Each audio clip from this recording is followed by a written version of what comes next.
Hey guys, this is going to be a 3x3 AutoMiner tutorial, which is a feature on Starry Skyblock, which automatically mines any blocks around it that are within a 3x3 radius. So this is just a tutorial on how to make a redstone example going around it that's fairly efficient. If you have a 5x5, you don't want to be using this, and there's a link for a tutorial for that in the description. If you don't feel like watching the tutorial, there's also a schematic download link in the description for this as well. Alright, so let's get started. So we're going to be starting with a 3x3 hopper floor, 2 below the AutoMiner, with any block you'd like going around it as shown. We're just using glass for aesthetic purposes.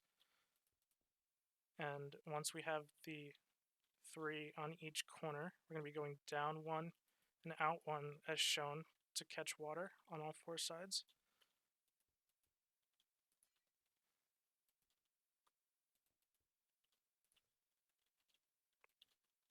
If you're not sure what an AutoMiner does or how it works, there's also a link for that in the description as well.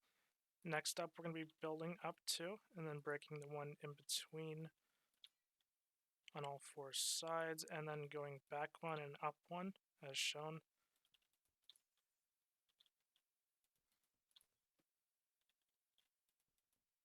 And then in the center, if you don't want blocks getting stuck on top and below the AutoMiner, purely optional, you can place blocks below and above to keep that from happening. Now the next up is the pistons, which we'll be placing in a 3 high shape on either side of the glass as shown.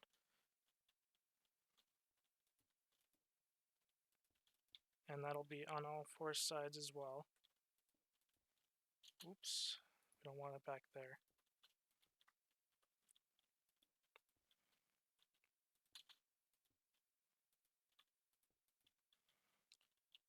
And now that we have that, on either side of the pistons, we'll be wanting to place a solid block, so we cannot use glass for that because that's transparent.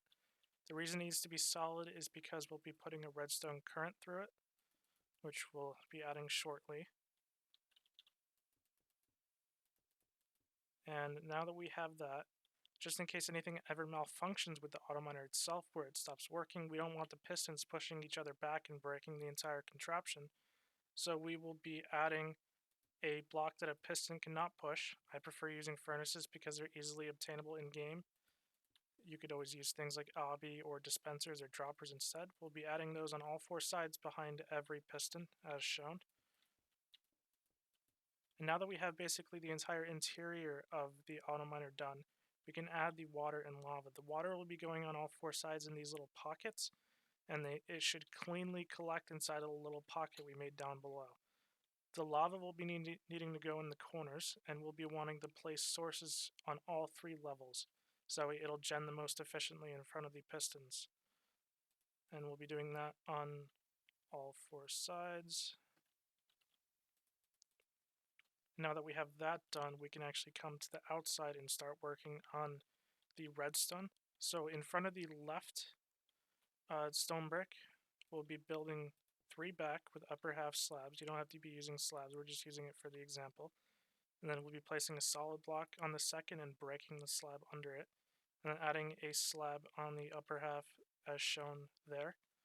Then we'll be going 3 back on that row, and then 2 back going across behind the furnaces, then 3 there, and then another 3 with the second being the solid above and breaking that, and finally 1 upper half as shown right there.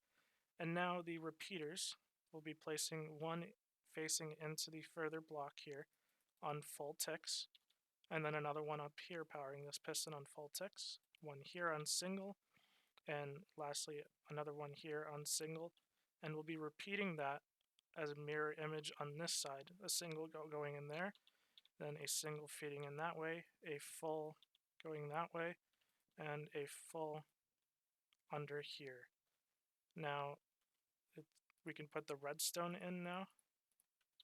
So that'll be there, there, there, there, and there on either side. And we'll be placing the clock in between there, which will be 6 full repeaters.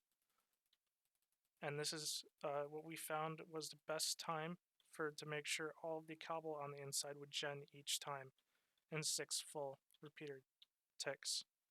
Now we'll be doing an identical thing on the opposite side, and we'll just quickly run through it. If you miss something and you need to see it again, you could just reverse the video and go back and look at that point for pointers.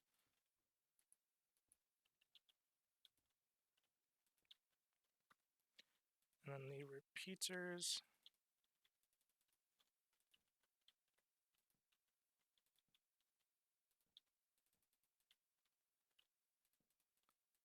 And lastly, the clock.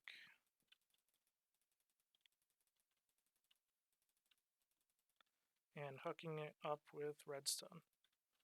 So once we have all the redstone hooked up and the inside functional, we just need a way to power it. Now, if you'd like, you can connect these two so that way you don't have to have two separate levers, but just for the purpose of this video, we'll be placing a lever inside here to make it a little more compact. And we'll be doing the same on the opposite side.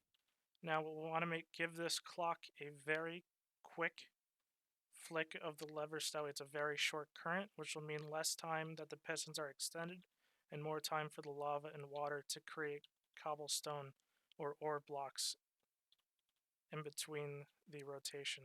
So we're just going to flick that there and flick this one on the other side. And as you can see, we have a fully functional 3x3 AutoMiner system. And it seems to be working just fine. I'll leave the collection up to you. And just a little disclaimer, this is not, it's by far not the most efficient 3x3 AutoMiner design you can make. I'm keeping those secret, and I'm hoping you guys can figure out some crazy stuff. And I can't wait to see what you come up with on Starry Skyblock, and I can't wait to see you there. So thanks for watching, and have a great time.